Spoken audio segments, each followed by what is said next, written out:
Welcome to Vendor Trash. Is the title a reference to my opinions, my drawing skills, or both? That's for you to decide. So one of the more recent controversies to come out of the Midnight Beta were the changes to the transmogrification system. Conceptually, you can think of the old system as mogging your gear, and the new system as mogging your character. While virtually everyone could agree that the new system is mechanically superior to the current version, enabling you to maintain your appearance automatically instead of having to manually fix it with every new piece of gear, as well as having the additional functionality of enabling situational mogs that only activate during certain activities like fishing, there was a whole lot of contention when it came to the pricing. The initial prices were met with a hefty amount of outrage from the community, certainly not helped by a very rage-baity article from Wowhead. I personally was completely fine with and even excited about the changes, prices included, as the new structure is very generous towards players who don't change their mog outfits often. I update very infrequently, and so stood to come out far ahead on gold, while actually being encouraged for the first time to come up with additional mogs for niche situations. And with the initial unlock costs, I saw absolutely no issue whatsoever. Even the average player probably rarely uses more than 5 outfits, and the costs only started getting expensive when you got well into the double digits. The amount of players that would ever require that many are an extreme minority. However, I'm willing to recognize that just because transmog is a fairly modest aspect to my gameplay, doesn't mean that it's not extremely important to other players. So even though I saw no need to change things, I wasn't entirely opposed to the idea. Well, changes did come. You can speculate until the cows come home how much of this was legitimately intended changes that simply hadn't hit the beta yet, and how much was listening to feedback, though it's kind of pointless to do so. You'll believe whatever you want. But the point is, everything got much cheaper, and if you're still complaining at this point, I kind of think you're a lost cause. But one interesting talking point that sort of arose from this whole debacle was the matter of gold sinks. Many players argued for the importance of transmog as a gold sink, with others stating that it shouldn't serve that function at all. And wow, that was a lot of setup to get to the topic of today's video. Gold sinks. What are they? Why do they matter? And do we really need them? Well, gold sinks are, obviously, anything designed to remove gold from WoW's total economy. Because nearly every quest completed, and almost every item that drops, is essentially printing additional gold into the game, there needs to be a counterbalance to drain gold out. Otherwise, inflation would run absolutely rampant, and you'd be paying 10,000 gold for a potion or something. Importantly, things that simply move gold between players are not a gold sink. So the WoW token, for example, does not function as a gold sink whatsoever. It's simply moving gold from player A to player B, moving 15 Blizzbucks from player B to player A, and moving an extra $5 to Blizzard. There are two main types of gold sinks: the universal attrition style sinks that affect everyone in usually small ways, and the big ticket items that you only pay once and which are usually more optional or cosmetic. I think most WoW economists consider the former far more important, if for no other reason than their unavoidable nature, though I think the latter are worth touching on as well. First, let's discuss the attrition style sinks. That is 100% a term I just made up. I'm sure there's a more technically accurate one, but I'm no economist. Probably the largest sink, and one that feels invisible to most players, is the auction house fee. Any completed transaction on the auction house involves a 5% cut to the NPCs. If you sell a BOE for 100,000 gold, 95,000 gold is moving from another player to you, and 5,000 gold is being removed from the game. The fee is about at the perfect rate to ensure the auction house continues to see constant use. 5% certainly isn't nothing, but most players aren't going to allow that to deter them from the convenience of the feature. And while more manual interactions can be useful for the community aspect of the game, it really doesn't matter in this particular conversation. What makes the auction house an even better sink, though, is that any items that are resold or flipped will involve that 5% cut for every transaction. So, if that Peace Bloom kept being bounced around 10 times between different players trying to play the auction house before someone just mills it into ink, that's quite a bit more gold removed. I mean, it's Peace Bloom, so not that much gold, but you get my point. And it also makes this the best way to curb the financial growth of Goblin players. by which I'm referring to players who focus a ton of their gameplay on making gold, not to the playable race. The second largest attrition style sink is likely repair costs. There are a lot of factors that go into calculating this, but at least during the War Within, if I repaired after wiping a bunch and my gear was all sub 50%, it could easily cost me 1,000 gold. This sounds like a lot, and it certainly adds up, though I'd argue it's one of the smaller expenses of competitive gameplay. And that's for the best. Repair costs need to tread a fine line. Make them too high, and players could start bumping into a situation where they don't have enough to repair, and they become functionally powerless and cannot play the game properly. But make them too small, and they lose value as a gold sink, and start to lose their purpose as a deterrent to dying. Yes, I'm sure some will scoff that it's an archaic concept. After all, having to start over, run back, or otherwise not play the game for a bit is enough of a deterrent. But you have to admit, you get a bit frustrated when you wind up in a sucky M+ run where you chain die like 3 times and you can physically feel the gold leaving your pockets. Of course, I should note that we lose durability even without dying. Every time you're hit or hit something, you have a small chance of losing durability, and simply being in combat will very gradually deteriorate it as well. I think durability is an extremely important aspect to the game, both as a sink and for immersion. Arguably, the third largest attrition style sink would be transmog. This one's harder to be confident about as transmog is technically completely optional.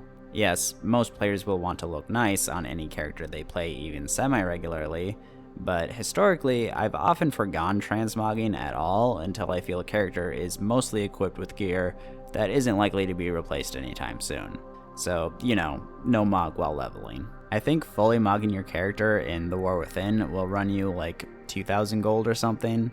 It's hard for me to be certain because I've used a crafted staff, which I only had to mog once, and I hear weapon mogs are sitting around 1,000 gold. Obviously, Midnight is changing the structure of the transmog gold sink, but I don't feel I can confidently say if it'll drain more or less than the current system. Players like me will likely spend less.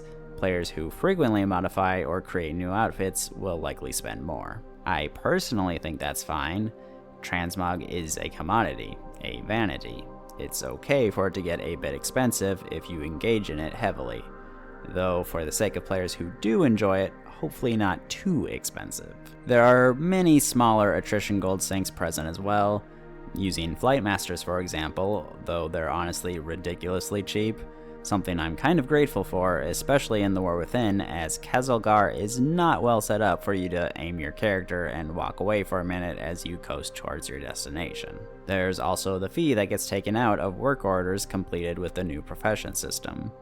And, probably a bunch of others that I'm forgetting about. But the fact that I'm forgetting about them means they probably aren't that much of a drain. Now then, let's switch gears to the other style of gold sink, the big ticket items. These are things that you pretty much buy once and which tend to be avoidable or cosmetically oriented. And these have always existed in the game, even back in vanilla. Epic mounts were prohibitively expensive, though they did eventually at least swap the cost to the writing itself so that you weren't locked into one mount specifically. It was a pretty big milestone for you as a player when you could upgrade to one.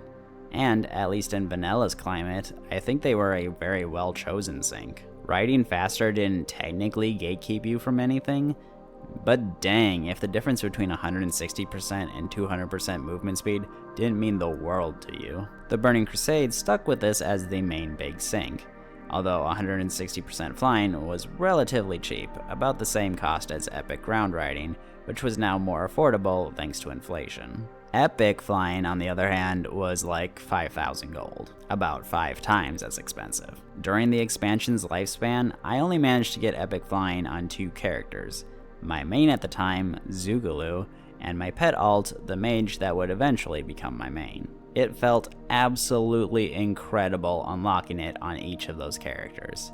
It meaningfully transformed my gameplay, and I never had to regret my decisions. Another somewhat frivolous gold sink that I remember well was the Of the Shattered Sun title being added if you donated 1,000 gold on the Isle of Quel'Danas. I thought it was a stupidly expensive luxury and ran straight in the other direction. I believe Wrath of the Lich King introduced Master Flying, which could be bought for gold or earned through the What a Long Strange Trip It's Been holiday meta achievement that would take you a year of diligence and which also awarded the Violet Proto-Drake. This was the last time that Mount skill was really used as a gold sink though, as no more categories were added, and what was once a lot of gold became less and less so thanks to inflation. However, taking its place were specific mounts.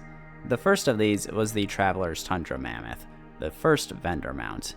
This cost 16,000 gold, though to this day I still think it's a priority investment for literally all players to make. Being able to vendor stuff from anywhere you can mount is colossally useful, and you can easily make the gold back just from more items you would have otherwise had to have deleted, especially back in the day when bags were much smaller. To a lesser degree, there was also the Mechanohog mount, which cost you about 12,500 gold. Cataclysm added the Sandstone Drake, which, just counting vendor materials, would put you back about 29,000 gold. Mists of Pandaria added the 5 Panther mounts, each of which cost 20,000 gold in vendor materials, with the Onyx one specifically costing 80,000, as well as the Grand Expedition Yak that sold for 125,000 gold, which was both a vendor mount and a reforging mount, the latter being swapped to Transmog when reforging was removed. Warlords of Draenor added the Champion's Treadblade for 100,000 gold, with the Horde equivalent being given for free as it won the Azeroth Choppers poll. Funnily enough, because you can no longer get the Warlord's Death Wheel, you could argue the Alliance won that in the long run. Legion added the Bloodfang Cocoon for 2 million gold, and the Lightforged Warframe for 500,000 gold, which may have at least partially curbed the gold being printed by garrisons and glass halls. Battle for Azeroth tried a lot harder in that regard. Its more expensive mounts included the 3 Frog mounts that totaled 1 million gold, the Rustbolt Resistor for 419,430 gold, the Palehide Direhorn for 500,000 gold, and of course the Mighty Caravan Brutosaur for 5 million gold. The last of which was once the only auction house mount in the game. Of course, the Trader's Gilded Brutosaur has since been added, which doesn't have a vendor, but does have a mailbox. We were then spared any large sinks until the War Within, which added 2 more. The first were Warband Bank pages, which total 3,126,000 gold, if you unlock them all. And the latter is the Crowd Pummeler 230, which costs 3 million gold in vendor items. And of course, in Midnight we have the Transmog outfit slots, the full price of which we don't know as of this recording.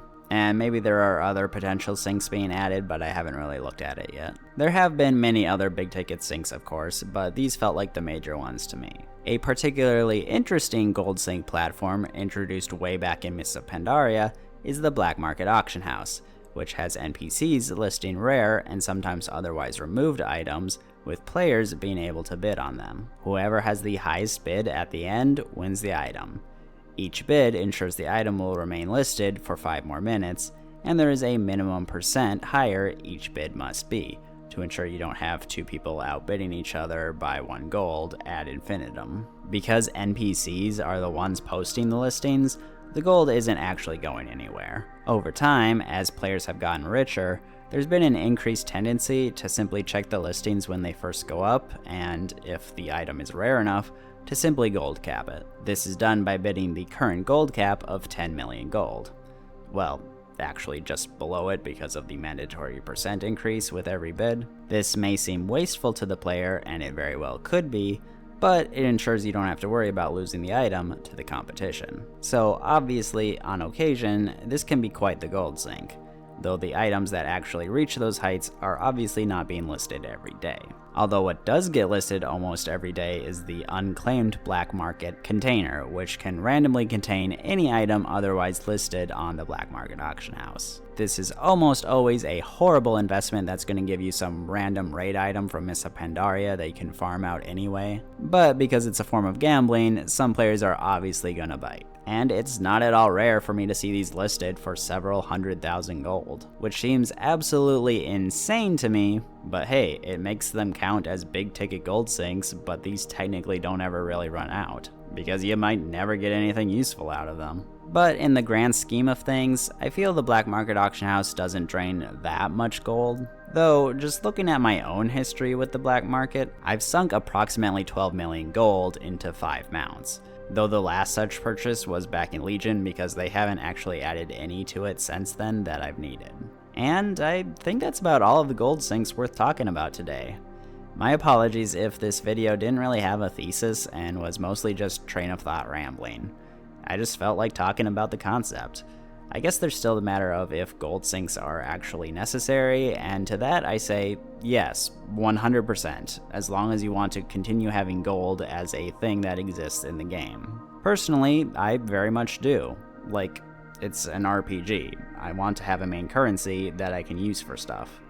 I think it'd be absurd trying to remove that aspect of the game. And I don't want to deal with the consequences of there not being gold sinks to counter gold being added. Plus, you know, gold sinks help drive down the gold cost of WoW tokens, which benefits me because I very much prefer buying shop mounts with gold instead of real money. But even when specific gold sinks do disproportionately affect me, such as being a lucrative mount that most players won't care about, well, it's nice to have long-term goals. Lastly, as a bit of an addendum, one aspect of the economy that I didn't really touch on are bots and multi-boxers, because those are really their own discussion. Obviously, bots are stupid, and I wish Blizz put more effort into actually shutting down those accounts. Multi-boxers definitely aren't as bad. They are obeying the terms of service, so long as they have, like, independent inputs or whatever.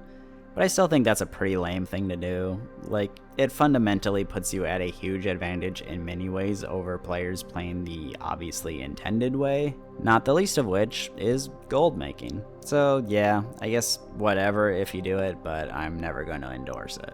For this week's drawing, we have Jastor Gallywix, the former trade prince of the Bilgewater Cartel. An interesting tidbit about this drawing is that I've been sitting on it for a long time, like at least since April, because the video topic I intended to attach it to is an extremely non-urgent one, so it just kept getting pushed back. In fact, that topic is going to be pushed back even further, and it'll probably come out over a year after I wrote the script. But when I decided I wanted to release a video about gold sinks, well, Gallywix seemed like a really good fit. So I'll have to figure out who else to draw for that other one. As for Gallywix himself, I absolutely love him. I mean, I used to be fairly neutral, maybe even negative towards him, but then BFA happened and he actually got a personality, and my gosh, it was a glorious personality. You couldn't help but love the guy. He was the embodiment of goblin values in all the best ways. And yeah, in a lot of ways he was kind of a scumbucket, but he was our scumbucket, you know? And he was just so dang funny. Well, that didn't last very long, did it? Yeah, I always say that even though the loss of Sylvanas and Nathanos hit me far more emotionally, it was Gallywix being jettisoned from the Horde at the exact same time that really told me everything I needed to know. They weren't just ruining one character I liked, they were scrubbing the Horde of any character that could be considered problematic. Because goodness forbid we have any fun around here. And it was made all the worse by the fact that they installed Gazlowe as his replacement, just because he was like the only other goblin that anybody really recognized. And they immediately had like all of Gazlowe's content focus around workers' rights. Like, yeah, that's great in real life. I don't really care about it at all in fiction. I just want to have fun with my goblins. And of course, as fun and well designed as Undermine was, it really doubled down on this redefining of goblin culture. Gallywix is bad because he's greedy. Gazlowe is good because he cares about the common man.